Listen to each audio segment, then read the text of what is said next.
Good morning to you and thanks for your company. The 22nd of October, I'm Jessica Amir, market analyst with Bell Direct.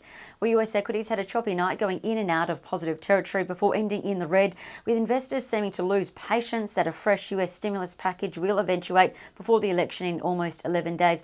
But it is important to note, regardless of course, who wins a presidential race, we are expecting more stimulus from either party to get the economy back on track. What investors also honed in on last night were earnings results. Netflix reported less subscribers than expected and their shares lost 7%. Snap shares going the other way. They rose 28% to an all-time high on a smashing report card.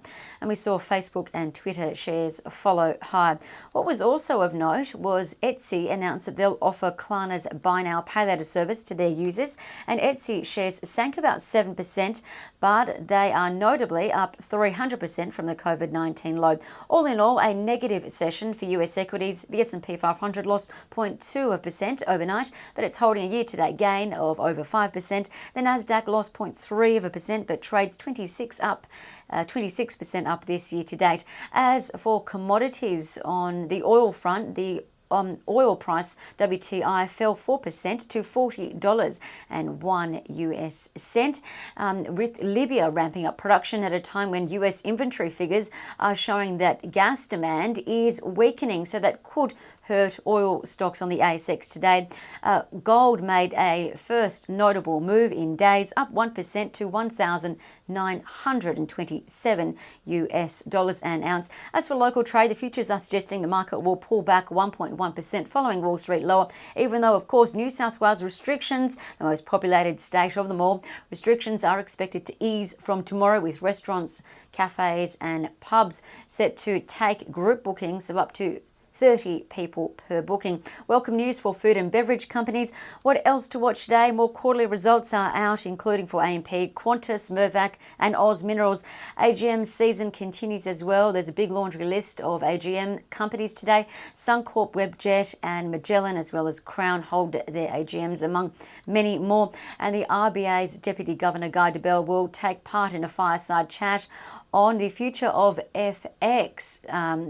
So look out for that speech that's happening just before 10 a.m. As for local trading ideas that could be worth a look, there's quite a lot. Bell Potter upgraded Premium, their PPS is their ticker code, their buy rating, increasing their target to 85 cents, and that implies 41% upside.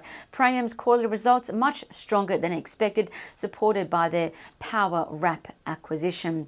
And Bell Potter also upgraded MyState NYS, their buy rating, increasing their target to $4.50, and that implies 15% upside on MYS's net interest margin increasing. Bell Potter expects cash and net profit after tax to continue to grow at least for the next couple of years.